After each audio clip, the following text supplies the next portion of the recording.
In my opinion, I would say leg press is far more effective and efficient if quad or leg development is the overall goal.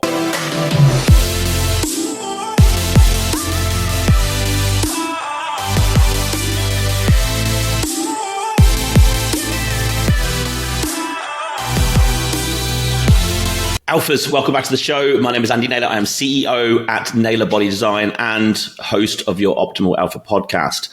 Squats versus leg press. That is today's topic. The squat, the king of all bodybuilding movements, quite possibly, versus a leg press. So we're going to delve into this. I'm going to give you just thoughts, high-level thoughts as to how my mind would go about working out which one is better, if there is such a thing as better, because technically that doesn't really exist, and we will dive into that. And we'll go through a few ideas, and then I'll give you once I've given you a bit of a perspective on some things we might want to consider, I'll just give you my personal view. So let's dive straight in. Let's look at the squat. This is the daddy of bodybuilding movements, probably along with deadlift, bench press. They are all great movements, but they all have massive limitations. But we're not going to go into them all. We're talking about the squat. It is kind of like the old school way that you would want to build your legs. And at some point, it would have been one of the only, well, technically, outside of a lunge walk, really maybe the only compound movement that we really would have had at a given point. So let's dive into the positives. This is not an exhaustive list, okay? You'll probably have to think of way more. Good thing about the squat is you can probably do it in any gym to some degree. Most gyms that don't even have, say, a leg press, chances are they're going to have a squat rack or a Smith machine. And we could argue whether a Smith machine squat is the same as a regular squat. There are differences, but there's more similarities than differences. So we could say it's the same thing for the argument here. So it could be done pretty much anywhere. That is essentially a positive. It is a free weight. Now, we could argue both positive and negative for that. It's in the positives for now. It's a free weight, which means, again, very easy to sort of get your hands on a bar, bunch of weights, cheap. Technically, if you wanted to set up some sort of squatting setup yourself, really it's not, a leg press is thousands of dollars, an Olympic bar and some weights is probably hundreds of dollars. It's progressible to a point. So it is one of those styles of movements that we could certainly say you should be able to progress this quite a long way over time. Most people progress it too fast.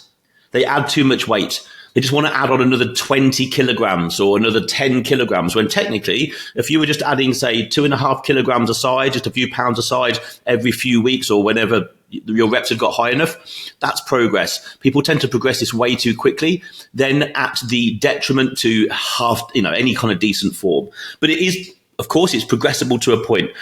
It will build kind of great overall strength.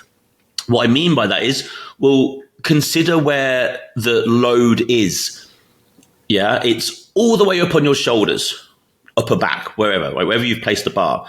So it's a long way away from your legs. It's the whole length of your torso away from your legs. Now, that is currently in this positive. I think if we were looking at this from a pure leg development point of view, I will be able to argue how that's a massive negative. But if we were just looking to build overall body strength, then, well, that would be a positive, because we're having to brace that load all the way through our spine and our torso. And that bracing takes a lot. If it was pure leg development, it's actually taking away from leg development in my eyes. But if the goal was just get stronger overall, then I would say that the squat is a good movement for that. It will also teach great balance, right? Because of where that loading is having to be placed, and also what we call proprioception of the lower limb. So where in space are your knees going? Are your hips going? Are your shoulders going? Where in space? If you do not know where in space those things are intuitively in your mind, you will fall over. So it's actually teaching what I would call good proprioception. There's loads more positives. They're the ones that came to mind. Negatives. So you would need a spotter when training at high intensity, right?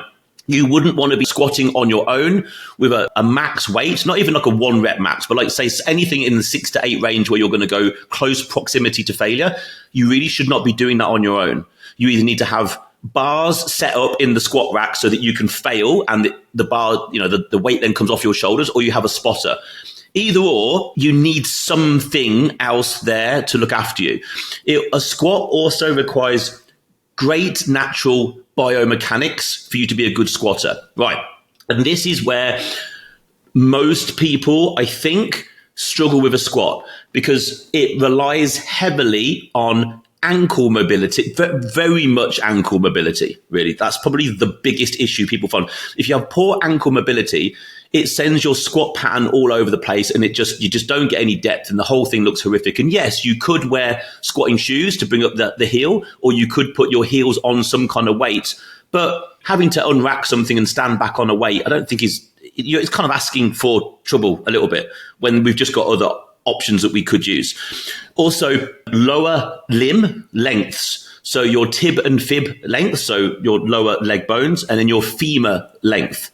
Those are different for many people, only centimeters different, or even inches different. Some people could have a very long femur, upper leg, and then kind of really maybe short tib and fib. Or they could have very long legs and a very short torso, or very long torso and very short legs. These things make a massive, massive difference when it comes to, is the squat the right thing for this person? Some people, when you watch them squat, it just looks like a giraffe trying to squat. It doesn't look right. And no matter what you try and do, the biomechanics are in such a wonky place, it's just not optimal. So then we have other options. So you need great biomechanics to be a good squatter. Technically everybody should be able to do some degree of a squat. But to really progress leg development, you've got to have good biomechanics, I think, to be able to get the most out of that particular movement. Obviously, it requires balance. So we're now having to think about, and again, that was in the positives, but it's also in the negatives, because if we're thinking about growing our legs, do we need balance to drive tension and force through our quads and our hamstrings? Do we need balance for that? Oh, really? We shouldn't necessarily. It's an extra thing that's being put into the mix that we don't need to think about necessarily. And again, as a negative here, the load is running through the vast majority of your body. To me, in terms of leg development, that is a massive issue. Now, I say that from a particular point of view because I have a herniated disc in my back. Not really particularly from anything. It was maybe always going to happen. But the moment I could not squat anymore, and I did squat, and I was okay. I was all right at it, actually. It did fit me quite well. The moment I stopped squatting, recovered from my herniated disc, and started using other things, i.e. hack squats, leg press, properly, my legs grew exponentially, way quicker. And I'll talk about the positives of why that happened. So when we've got the load running through our whole body, you might be limiting the ability to grow your legs because of your inability to brace the load all the way up on your shoulders. It's inefficient if you really want to think. It's an inefficient movement if we're just targeting legs, because we've got to balance the weight. We've got to pick it up on our shoulders, upper back, and we've got to brace it all the way through our spine. Why our spine when we're trying to just focus on building legs? Because that's the viewpoint that I'm taking here. And also, of course, it's going to be very hard and quite unsafe to really reach absolute failure on a squat. Because when you hit failure on a squat, where are you going to be? Yeah, at the bottom. And if you're under a reasonable amount of load and you're at the bottom, you're in trouble. You could be in real trouble. Alphas. I interrupt this show with a simple message. This show is here to benefit you and your progression to the best version of yourself. But not only just you, it's also here to benefit the people around you, your loved ones, your friends, other alphas in your vicinity. So why not do a really cool thing today? Something that I would thank you for, and maybe someone else would. Share this podcast with at least one other alpha out there who you know would benefit from it. Why not share the information, share the ability for someone else to grow? I'm sure they would thank you. I 100% would absolutely thank you. This podcast only grows by our listeners, our followers doing amazing things like giving us 5-star reviews, downloading podcasts, subscribing, and then of course sharing it with other people. I thank you from the bottom of my heart. Share it with one person, and of course drop us a 5-star review, download the podcast, and of course subscribe. And now back to the show. Let's look at the leg press. Now, Positives for the leg press. There are many alternatives. There are more than one type of leg press. So that there's now a variation to fit different goals. Yeah, different ways, because some leg presses your legs will move and your body will stay still, and some leg presses your body will move and your legs will stay still. They feel very different. That's kind of like a pull down and a chin up or a pull up. They're technically the same movement, but they will feel very, very different. So all body shapes. So we can now manipulate pieces of equipment to fit someone with very long legs or a short torso. Well, their torso doesn't really matter at this point because they're seated braced. So we've got different variations. Now, in my mind, I'm just at the moment thinking of a 45-degree leg press because it's the most common. Zero balance is required. I mean, bugger me, if you can't sit on a seat and balance, then you've got some other concerns outside growing your legs, quite frankly. So you sat down. So your mind is focused on one job, which is lower the thing, push the thing, lower the thing, push the thing, not don't fall over as well, right? Which is really useful if the goal is just build legs. Then, of course, it's very braceable. A squat, you're having to brace yourself, which is both a positive and a negative. I would say here, in terms of the leg press, the fact that you are braced, you're sitting in something with a back pad behind you. In terms of being able to create as much power as possible when driving that plate and that loading away from you, you're braced. That has to be a positive. You can get more work done. Foot position can be changed. So for me at the moment, to give you an example, standard leg press position, I would say, is feet just outside hip width and toes just facing slightly out. Where whatever height on the pad where someone can break 90 degrees at the knee on the way down. That's just standard. Now, for me at the moment, I've got a twinge on the inner part of my left knee, which means I bring my feet slightly closer together and have my toes facing nearly vertical, which means my knee is hinging near on perfect as a knee should hinge. There's no cross forces going through it. Well, now, yes, that can be done on a squat, but then balance becomes even more of an issue. Whereas here, I can just drive that load away.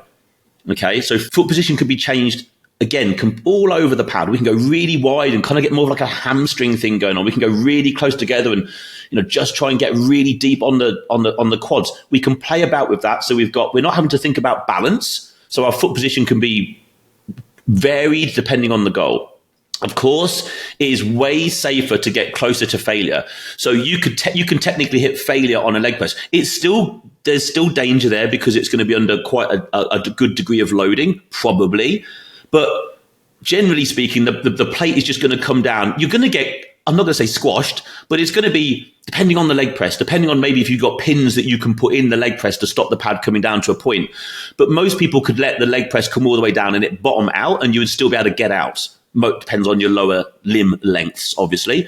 But for most people, that would happen. So now you can basically hit failure. It's still going to be really difficult, but you could actually go to failure and you're just going to end up with the plate down and you're just going to slide out the back. You can get there better than getting stuck at the bottom of a squat.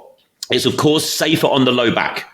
This is one of the reasons I moved to leg press and hack squat. Now, hack squat, there is still compression going through the spine because, again, the loading is still up on your shoulders, but you do have a back pad, so it does feel different. You're not bracing through the spine in quite the same way, but there's still compression going through the spine. Yes, when you're sitting in a leg press, there is to a degree still compression through the spine, but it's in a different angle, isn't it? It's not going vertically down the spine, it's going horizontally through. You still need to consider that. But there's far less lower back loading, understandably, in a leg press. So way safer on the low back. And really only your legs are loaded. You now don't have your whole spine loaded under all this weight. It is just your quads. And you can really mentally manipulate where you're driving from. So as you get used to leg pressing and used to the particular leg press that you're using, you can really start to manipulate, so in my mind, as I push away, I kind of crunch my toes together. It's as if I'm trying to use my feet to grip onto something that isn't even there. But in my mind, it allows me to drive with my quads. I'm not just thinking of pushing the plate away. I am absolutely thinking about contracting my quads. Okay. And you can kind of do things with your feet. Some people push with their heels a bit. Some people push. I would certainly not suggest pushing for your toes. You really want to push with a completely flat foot. Okay, toes and heels should not be coming off. really. You want to be pushing with just a flat foot. Okay, so only your legs are loaded. And of course, if you really wanted to, you can actually do drop sets and rest pauses.